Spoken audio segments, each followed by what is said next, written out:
వెంటనే మంత్రులు వెంటనే మంత్రులు వెంటనే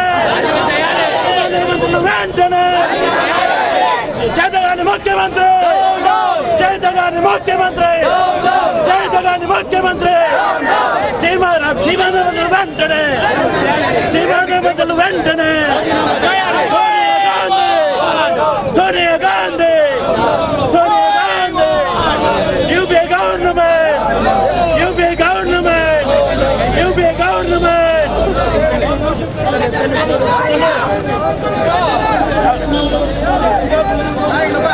రాజీనామా చేయాలి రాజీనామా చేయాలి రాజీనామా చేయాలి రాజీనామా చేయాలి రాజీనామా చేయాలి రాజీనామా చేయాలి రాజీనామా చేయాలి రాజీనామా చేయాలి రాజీనామా చేయాలి రాజీనామా చేయాలి రాజీనామా చేయాలి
కమ్యూనిస్టులు బీజేపీలో కాదు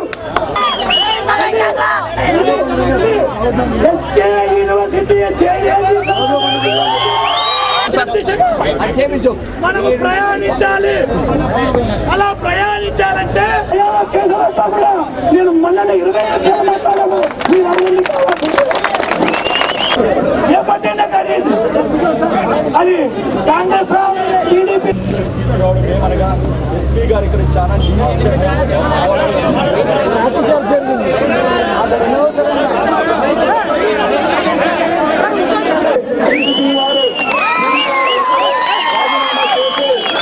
ఆంధ్రప్రదేశ్ ఉండాలని చెప్పేసి మీ చంద్రబాబు నాయుడుని కూడా ఒప్పించాల్సిన బాధ్యత ఎంతైనా మీ మీద మాట్లాడి ఈ నిర్ణయాన్ని ఎట్లా వ్యతిరేకించాలి, రేపు ఉదయాన్నే మనం ఏదో ఒక యాక్షన్ ప్రోగ్రామ్ తీసుకోవాలి అని మేము ఆలోచనలు చేస్తుండగానే ఆ నింపురావని మా విద్యార్థి మిత్రులు తెల్లవారుజామున 6:30, 7 గంటలకి నిద్రలేచిన ముఖాలతోనే వచ్చి బస్సులు నాపి ఆ విప్లవాగ్ని ఇక్కడ రగిల్చారు. 7:30కి రగిలిస్తే శాసనసభ జరుగుతున్నప్పుడు 8 గంటలకు తొలి రాజీనామాను ఆ రోజు ప్రకటించిపోయాం. దానికి స్ఫూర్తి 8 గంటలకు ప్రకటించినటువంటి ఆ రాజీనామాలు 10:30 దాటేటప్పటికి ముందుగా అనంతపూర్ వాళ్ళం అందరం కూడా 8:30కి ప్రకటిస్తే తర్వాత పార్థ్ సారథి గారు అందరూ కూడా వచ్చి మనం అందరం ఏదైనా సరే ప్రజలతో కలిసిపోదాం, దీన్ని వ్యతిరేకించాలన్నారు. రాష్ట్రం కూడా కదిలొచ్చింది.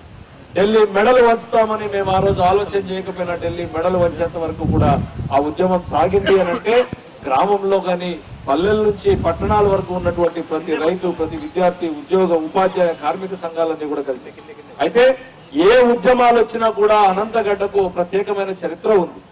రాజకీయాలు పక్కన పెడితే 1985లో ఎన్టీ రామారావుని ఆ రోజు ఢిల్లీ మెడలో వంచినటువంటి తొలి జిల్లా, భారతదేశ చరిత్రలో తొలగించినటువంటి ముఖ్యమంత్రిని మళ్ళీ పునఃప్రతిష్ఠించింది ఒక్క ఆంధ్రప్రదేశ్ లో జరిగింది.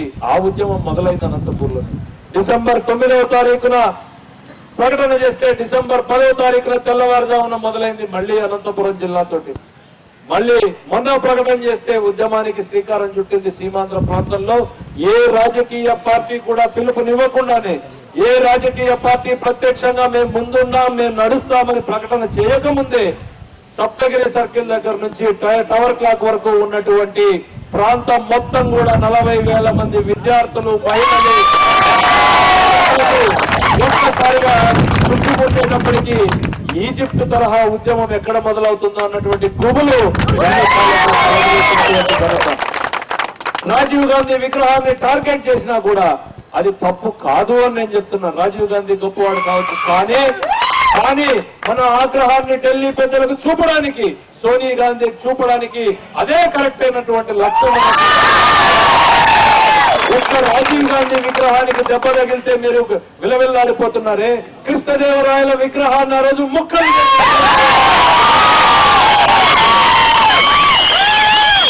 తెలుగు జాతికి ఆణి ముత్యాల్లాగా అపరూపంగా ట్యాంక్ బండ్ మీద పెట్టుకున్నటువంటి ఒక్కొక్క విగ్రహాన్ని నన్నయ్య గాని, తిక్కన గాని, కవిత్రి మల్ల గాని, ఇట్లాంటి బ్రహ్మనాయుడు గాని వీళ్ళందరూ విగ్రహాల్ని ముక్కలు చెక్కలు చేస్తూ ఉంటే ఒక్క మాట్లాడలేనటువంటి ఈ పెద్దలు ఇవాళ రాజీవ్ గాంధీ విగ్రహానికి ఏదో జరిగిపోయిందని చెప్పి మన మీద నిందలేసేటువంటి పరిస్థితి వచ్చింది. ఎస్, మేమే చేశాం, అవసరమైతే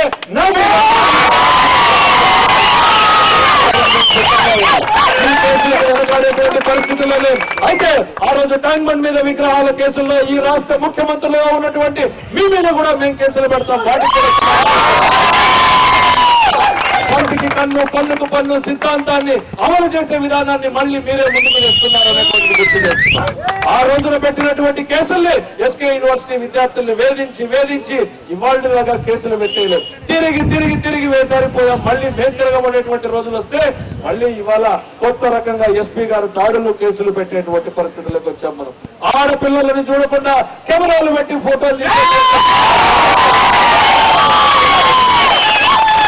అది శత్రువు బిడ్డ అయినా సరే, శత్రువు భార్య అయినా సరే సగౌరవంగా మనం సాగనంపే సంస్కృతిలో పుట్టినటువంటి మనం,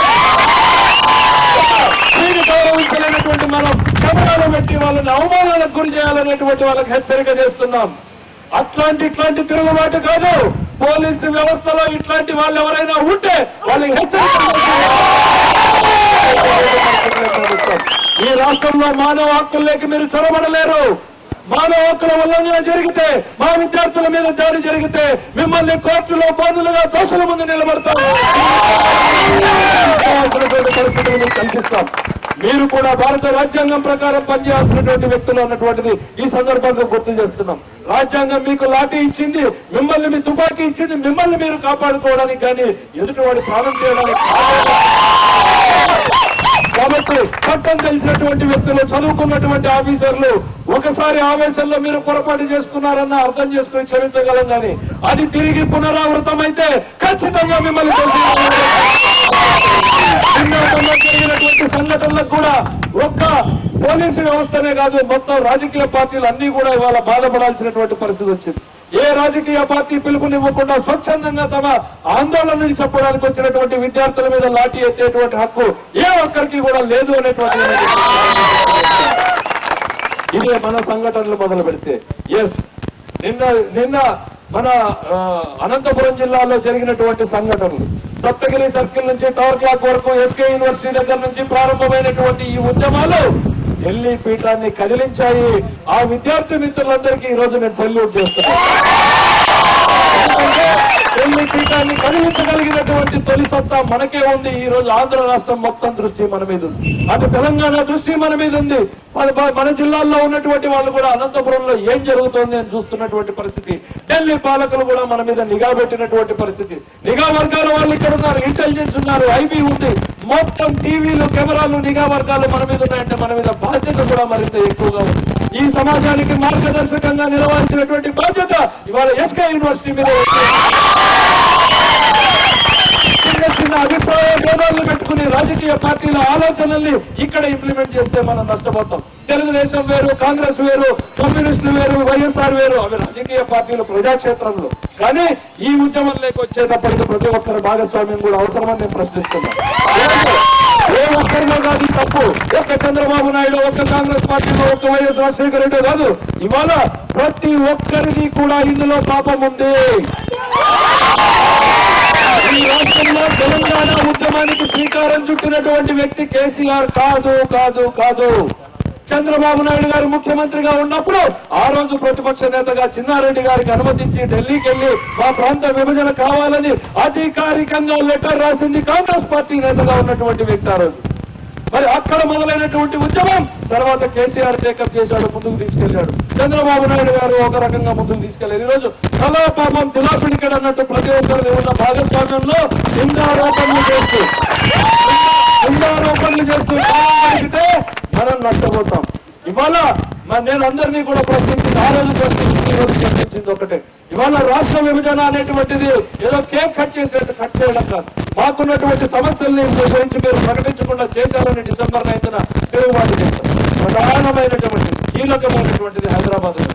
ఇవాళ ఈ కొడుక్కి ఉద్యోగం కావాలని చెప్పి రాహుల్ గాంధీని ప్రదానం చేయడం కోసం మా పిల్లలకు ఉద్యోగాలు లేకుండా చేసేటువంటి ఆ రోజున కానీ ఈ రోజున కానీ నాకున్నటువంటి ప్రధాన లక్ష్యం నేను పదే పదే చెప్తూ వచ్చాను. హైదరాబాద్ లో కేవలం ప్రభుత్వం ఇచ్చినటువంటి క్వార్టర్లోనే ఉన్నాను తప్ప నాకు ఒక్క ఇల్లు కూడా లేదు. హైదరాబాద్ మీద నాకు ఏ రకమైనటువంటి మమకారం లేదు. కానీ నాకు సంబంధించినంత వరకు హైదరాబాద్ మనందరి చెమటతో పుట్టించి నిర్మించబడినటువంటి ఈ హైదరాబాద్ నగరంలో కాలేజీల్లో చదువుకున్నటువంటి విద్యార్థులు, ఇవాళ ఇంజనీరింగ్ చేసినటువంటి విద్యార్థులు, మన తల్లిదండ్రులు ఎంత కష్టపడి మనల్ని చదివిస్తున్నారో అనంతపురం జిల్లాలో ప్రతి విద్యార్థికి తెలుసు. చాలక పండేటువంటి పంటలు, వర్షం రాక ఎండినటువంటి పంటలు, ఇన్ని కష్టాల్లో అప్పులు చేసి మన తల్లిదండ్రులు చదివించేది. నా కొడుకు చదువుతాడు, వాడు ఉద్యోగం చేస్తాడు, ముసలి వయసులో నన్ను కాపాడుతాడు. ఆ ఉద్యోగ అవకాశం లేకుండా చేసేటువంటి ఈ ప్రభుత్వాన్ని మనం ఎందుకు క్షమించాలని నేను ప్రశ్నిస్తున్నాను. అది సోనియా గాంధీ నా ఇంకొకరు అనేటువంటిది కాదు. మా ఉద్యోగం అనేటువంటిది మా హక్కు. ఈ రాష్ట్రంలో ఇంకెక్కడ ఉద్యోగాలు ఇస్తారు? హైదరాబాద్ లో తప్ప. అనంతపురంలో పరిశ్రమలు ఉన్నాయా? కడపలో ఉన్నాయా? శ్రీకాకుళంలో ఉన్నాయా? విశాఖలో ఉన్నాయా? ఇవాళ రాష్ట్రంలో 55,000 కోట్ల రూపాయల సాఫ్ట్వేర్ ఎక్స్పోర్ట్స్ జరిగితే 54,700 కోట్లు ఒక్క హైదరాబాద్ నుంచే అంటే రాష్ట్రం మొత్తం మీద 300 కోట్లు జరిగితే 55,700 కోట్లు. ఆ ఉద్యోగాలు ఎవరికి? మాకు హక్కు లేదా? మా బిడ్డలకి, మా అనంతపురం బిడ్డలకు హక్కు లేదా అని నేను ప్రశ్నిస్తున్నా. రేపు మేము పరాయి వాళ్ళగా కావాలా? మా పెద్దలు, మా తల్లిదండ్రులు, మా తాత ముత్తాతలు త్యాగం చేసి, మా రాజధానిని త్యాగం చేసి హైదరాబాద్ ఒప్పుకున్న పాపానికి వాళ్ళ మా బిడ్డలు ఎందుకు బలిగాని వాళ్ళన్నదే నేను వేసేటువంటి ప్రశ్న. నేను ఇవాళ పోరాటం చేయడానికి ప్రధానమైనటువంటి లక్ష్యం. మరి కేంద్రం పెట్టుబడులు పోరాటం ఇది. మా జీవన్మరణ సమస్య ఇది. మేము బతుకుండాలి అని అంటే ఈ సువిశాల రాష్ట్రం మాత్రంలోనే మాకు సాధ్యమవుతుంది. అనంతపురం జిల్లా బతకాలంటే రాష్ట్ర ప్రభుత్వాల మీద ఆధారపడే బతకాలి. మన ఆదాయాలు 200-300 కోట్లకు మించినటువంటి పరిస్థితి మన రాష్ట్రంలో, మన జిల్లాలో. మన జిల్లా బతకాలంటే సంవత్సరం 7 నుంచి 9 వేల కోట్ల రూపాయలు వివిధ రూపాల్లో మనకు రావాలి. విద్యార్థులకు కానీ, ఉద్యోగులకు కానీ, రైతులకు కానీ, ఇతర అవసరాలకు కానీ 7 నుంచి 9 వేల కోట్ల రూపాయలు రావాలి. అది సువిశాల రాష్ట్రంలో ఒక జిల్లాని ఆదుకోవడానికి ఓ 5 మంది అన్నలు బాగుంటే ఓ తమ్ముడిని కాపాడడానికి సహాయం కష్టంగా ఉన్నటువంటి పరిస్థితి. కానీ రాష్ట్రం చీలిపోయి రాష్ట్రం మొత్తం బడ్జెట్ కూడా 20,000 25,000 కోట్లు అయ్యేటువంటి పరిస్థితుల్లో మనకు 7,000 ఇచ్చేటువంటి దయాద్రోహ హృదయుడు ఎవరైనా ఉంటారా అని నేను అడుగుతున్నా. మన వైపు కనీసం కన్నెత్తి చూస్తారా అని అడుగుతున్నా. రేపొద్దున మనం ఈ రాష్ట్ర విభజన జరిగితే అతి తీవ్రంగా అతి ఘోరంగా నష్టపోయేది ఎవరు అంటే అది అనంతపురం జిల్లానే. చరిత్ర పటంలో నుంచి కాగితం పుస్తకాల్లో నుంచి పెరిగిపోక ముందే దాన్ని కాపాడుకోవాల్సినటువంటి బాధ్యత ఈ తరం నాయకుల మీద మా మీద ఉంది. ఇవాళ పార్టీల చక్రబంధంలో అనేక ఇబ్బందులు ఉండొచ్చు. ఇవాళ నేను పార్లమెంటు సభ్యులను ఒక్కటే కోరుతున్నాను, నేను ఎవరిని కూడా నిందారోపణలు చేయడం లేదు. లగడపాటి రాజగోపాల్ గారు మాకు ఎన్నో నీతులు సామెతలు చెప్పారు, అయినా మేము సహిస్తూనే భరిస్తూనే వచ్చాం. ఎందుకనంటే ఆయన కూడా ఓ సమైక్యవాదే. సరే, ఆయన ఎన్నుకున్న రూట్లో ఆయన చేయనియండి. ఆయన మాకు నీతులు చెప్పాడు, మీరు రాజీనామాలు చేయొద్దండి, మీరు అసెంబ్లీలో తీర్కోండి. నేను ఇవాళ ఆయన ఒకటే కోరుతున్నా, 3 సంవత్సరాలుగా మీరు సోనియా గాంధీ అపాయింట్మెంట్ తీసుకోలేదు, సోనియా గాంధీని కలవలేదు. మీరు ఇక్కడ మాత్రమే సమైక్యాన్ని వినిపించి అక్కడ వినిపించలేదు. మేము ఇప్పుడు ఒక్కటి మిమ్మల్ని కోరుతున్నాం, మీరు ఇవాళ రాజీనామాలు చేయొద్దు. ఇప్పుడే వస్తూ ఉంటే చెప్పారు రాజీనామాలు చేశారని. 1 వారం రోజుల పాటు ఢిల్లీలో పార్లమెంటును స్తంభింపజేయండి. రేపు 5వ తారీఖు మొదలవుతోంది. పార్లమెంటు సాంప్రదాయాల ప్రకారం ఒక్క పార్లమెంటు సభ్యుడు వెళ్ళేకంటే స్పీకర్ ముందుకు వెళ్ళినా కూడా పార్లమెంటు సభ స్తంభించిపోతుంది. సస్పెండ్ చేసేటువంటి విధానం పార్లమెంట్ లో లేదు. కాబట్టి తెలుగుదేశం పార్టీ కానీ లేకపోతే కాంగ్రెస్ పార్టీకి సంబంధించినటువంటి సీమాంధ్ర ఎంపీలు పార్లమెంటును స్తంభింపజేయండి. దేశం మొత్తం దృష్టిని ఆకర్షించండి. మనకు జరుగుతున్న అన్యాయాన్ని కలమెత్తి వినిపించండి.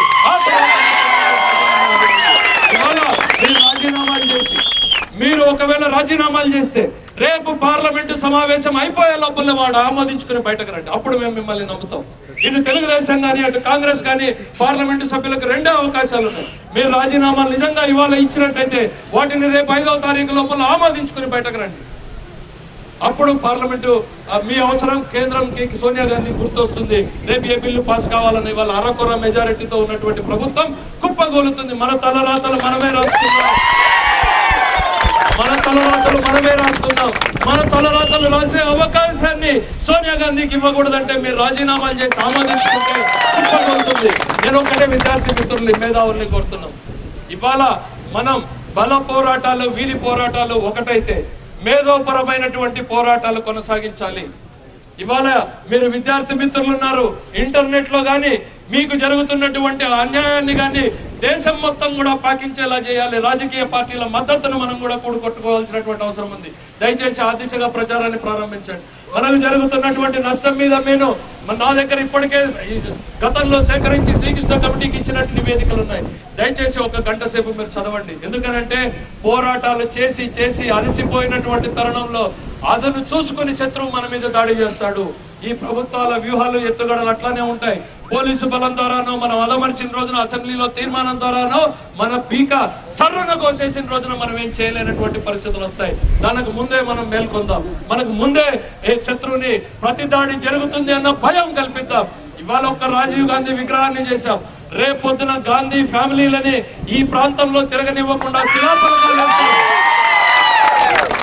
గ్రామంలో కూడా మేము ఏదన్నా ఓపెనింగ్ చేస్తే శిలాఫలకం వేస్తాం. అట్లాంటిది మనం చెప్తాం. రేపు ఎవరైతే ఈ ప్రాంతానికి అన్యాయం చేస్తారో వాళ్ళ పేరు మీద శిలాఫలకాన్ని గ్రామంలో వేద్దాం. ఫలానా పెద్ద మనిషి ఫలానా పయ్యావులకేసి ఈ పని చేయడం వలన ఈ రాష్ట్రం ఈ ప్రాంతం ఈ పల్లె నష్టపోయింది, ఇక్కడ ఉద్యోగాలు లేకపోయినాయి, లేక ఇక్కడ నీళ్లు రాకుండా పోయినాయి, ఈ ఊర్లో పెన్షన్ లేకుండా పోయినాయి. జీవితం ఉన్నంత కాలం ఈ శిలాఫలకం ఉన్నంత కాలం వీరిని గాని వీరి కుటుంబ సభ్యులు గాని వీళ్ళని గాని ఎవరిని ఈ గ్రామంలోకి అడుగు పెట్టనివ్వద్దు అని ప్రతి గ్రామంలో కూడా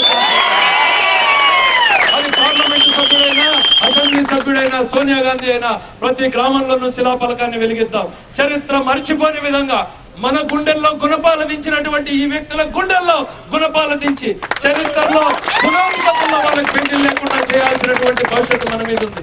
ఇదేదో ఆవేశంలో మాట్లాడుతున్న మాటలు కాదు, ఆవేదనతో మాట్లాడుతున్నటువంటి మాటలు. ఒక్కొక్కటి తలుచుకుంటే ఏ రకంగా మనం నష్టపోతాం. ఈ విద్యార్థుల భవిష్యత్తు ఏ రకంగా ఉండబోతుంది, మన ఉద్యోగుల భవిష్యత్తు ఏ రకంగా ఉండబోతుంది, మన రైతులు ఏ రకంగా ఉండబోతుంది. లేకపోతే పల్లెల్లో ఈ రోజు ప్రభుత్వ సాయం కోసం ఎదురు చూస్తున్నటువంటి ముతక వాళ్ళ పెన్షన్లని ఏ ఒక్కటి ఇవ్వలేనటువంటి పరిస్థితులు ఉన్నాయి. ఇవి వాస్తవం, కఠోర నిజాలు. రాష్ట్రం విడిపోతే ఇవాళ ఆ గుంటూరు కృష్ణా జిల్లాల్లో ఎవరో సంబరాలు చేసుకోవచ్చేమో మా భూముల ధరలు పెరుగుతాయని. కాళ్ళ కింద చూపు చూడొద్దండి. తినే అన్నం లేకపోతే మీ భూములు కొనేవాడు ఉండడు అనేటువంటిది ఈ రియల్ ఎస్టేట్ వ్యాపారులు ఎవరైనా ఉండి ఇట్లాంటి ప్రలోభాలు ప్రచారాలు మొదలు పెడితే ఈ రాష్ట్రంలో శవాల మీద రాజ్యాలు చేసుకోవాల్సిందే తప్ప మీకు మీరు రాజ్యం చేసుకోవడానికి ఏమీ ఉండదు ఈ రాష్ట్ర విభజన జరిగితే అన్నటువంటిది పెద్దలకు హెచ్చరిక చేస్తున్నాం. నేను కోరేది ఒక్కటే, పార్టీలకు అతీతంగా ప్రాంతాన్ని కాపాడుకోవాల్సినటువంటి బాధ్యత ప్రతి ఒక్కరి మీద ఉంది. దీంట్లో ఎవరు ఎంత మేరకు త్యాగాలు చేశారు అనేటువంటిది ప్రశ్న కాదు, మరీ ఎక్కువగా మా మీద ఉంది. ఇవాళ జీవితాన్ని ఇప్పుడిప్పుడే చూస్తున్నటువంటి విద్యార్థుల మీద మీ వయసుకు మించినటువంటి భారాన్ని పెట్టడానికి మేము సిద్ధంగా లేం. ఖచ్చితంగా ఆ త్యాగాలు ఏవైనా జరిగితే ఆ త్యాగాలు మాతోనే మొదలు కావాలి. విద్యార్థులుగా మీ జీవితాన్ని బలిదాన్ని ఇవ్వడానికి మేము సిద్ధంగా లేం. అయితే విద్యార్థులుగా మీ వంతు పాత్రని మాత్రం మేము గుర్తు చేస్తున్నాం. ఎందుకనంటే చరిత్ర పుటల్లోకి వెళ్తే చరిత్రని రాసింది, చరిత్రను మొదలుపెట్టింది విద్యార్థి సంఘాలు కానీ ఉపాధ్యాయ సంఘాలు కానీ. ఆ బాధ్యతను మాత్రం మీ మీద పెడుతున్నాం. ఎవరైనా తప్పు చేసినా సరిదిద్ది మన బాటలోకి తీసుకొద్దాం తప్ప మనం వేరు చేసి ముందుకు వెళ్లాల్సినటువంటి పని లేదు. ఇందాక ఇక్కడ జరిగినటువంటి సంఘటనలు చూసాం. ఒకరో ఇద్దరు అట్లాంటి పనులు చేస్తే బాధపడడానికి మేము సిద్ధంగా లేం. ఎందుకనంటే మనకున్నటువంటి లక్ష్యము సువిశాలమైనటువంటి లక్ష్యం. భారత ప్రభుత్వాన్ని ఢీ కొట్టాలి అని అంటే అది సామాన్యమైనటువంటి విషయం కాదు. అట్లాంటి లక్ష్యాన్ని మనం చేరుకోవాలనుకున్నప్పుడు మనలో మనం తగాదాలు పడుతూ కీచులాడుతూ ఉంటే ఆ లక్ష్యాన్ని మనం చేరుకోగలమా అని నేను అడుగుతున్నా ఆ విద్యార్థి మిత్రులకు. దయచేసి ఆలోచించండి. పార్టీల పేరుతోనో లేక కులాల పేరుతోనో మతాల పేరుతోనో మనకు విభజనలతో ఆ లక్ష్యాన్ని చేరుకోవాలంటే చాణక్యుడు చెప్పినటువంటి సిద్ధాంతాన్ని లేకపోతే బాబాసాహెబ్ అంబేద్కర్ సిద్ధాంతాన్ని మనం పాటించాల్సినటువంటి అవసరం ఉంది. సమీకరించు, ప్రతి ఒక్క వ్యక్తిని ప్రతి ఒక్క శక్తిని సమీకరించు, బోధించు. ఆ తర్వాత పోరాడు అన్నటువంటి బాబాసాహెబ్ అంబేద్కర్ లేకపోతే చాణక్యుడు చెప్పాడు, ఎవరైనా నీ రాజ్యాన్ని ఆక్రమించి నిన్ను అడవుల్లోకి తరిమి కొడితే అడవుల్లో ఉన్నటువంటి ఆటవిక తెగలైనా సరే వారిని సమీకరించు, వాళ్ళకి విలువిద్యలు నేర్పించు, పోరాటాన్ని నేర్పించు, ఆ రాజ్యం మీద తిరుగుబాటు చేయాలి. ఆ విద్యనైనా కూడా మనం ప్రారంభించాలి. కలిసొచ్చేటువంటి శక్తులైనా వ్యక్తులైనా సమూహాలైనా అన్నింటినీ సేకరించిన సర్వశక్తులు ఒడ్డితే తప్ప భారత కేంద్ర ప్రభుత్వాన్ని ఢీకొట్టలేం. నేను మరీ హెచ్చరిక చేస్తున్నా. ఒక సుదీర్ఘమైనటువంటి పోరాటానికి మనం సిద్ధం కావాలి. ఒక్కరోజు ఆవేశంతో ఇది జరిగిపోదు, వారం రోజుల ఆవేశంతో సాగదు. భారత ప్రభుత్వం మనం గడుతున్నటువంటి పెన్షన్లతో బతుకుతున్న ప్రభుత్వం. జీతాలకు దోషా లేనటువంటిది. వాళ్ళు పని చేసినా చేయకపోయినా వాళ్ళ జీతాలు వస్తాయి. మనం రెక్కడితే డొక్కాడని పక్షులు అందరూ కూడా రేపు రోడ్లెక్కితే కుటుంబాల రోడ్డున పడే పరిస్థితులు వస్తాయి. ఇవన్నింటినీ తట్టుకుని నిలబడి కేంద్రం మీద పోరాటానికి సిద్ధం కావాలి. మీరు కూడా సమాయత్తం చేయాలి. ఇక్కడ ఉన్నటువంటి ప్రొఫెసర్లన్నీ కూడా మా నాయకులందరూ కూడా పోయి పరామర్శించారు. ఇట్లాంటి దాడులతో మమ్మల్ని ఆపలేరు అన్న హెచ్చరిక చేస్తూ ఓ సుదీర్ఘ పోరాటానికి సమాయత్తం కావాలని పిలుపునిస్తూ విద్యార్థి మిత్రులందరికీ కూడా ఈ జిల్లాకు ఎన్నికల నిర్వహణ కోసం వచ్చినటువంటి ఎస్పీ గారు మొదలు పెట్టింది కూడా దాంతోనే మొదలు పెట్టాను. నేను ముగింపు కూడా దాంతోనే చేయాలి. మీ జులుంని సహించేటువంటి పరిస్థితి లేదు. మీ తుపాకీలకు మీ లాఠీలకు బెదిరొక్కేటువంటి పరిస్థితి లేదు. తుపాకీ తూటాలకు రాజ్యాంగ పరిమితుల్లోనే మీరు పనిచేయండి. రాజ్యాంగ పరిమితుల్ని మీరు దాటి పని చేయొద్దు అని చెప్తూ నేను ఒక్కటే చెప్తున్నా, ఈ ఉద్యమాన్ని వ్యాపింపజేయాలి. మనం కించడానికి వీళ్ళొద్దు వాళ్ళొద్దు అంటే ఇక్కడ తాగిపోతాం. మనం 10 మంది మేము ఎదుగుతాం, 10 మంది 8 మంది అవుతాం, 6 మంది అవుతాం, 4 అవుతాం. వచ్చిన వాళ్ళందరినీ కలుపుకుంటే 10 మంది 100 మంది 1000 మంది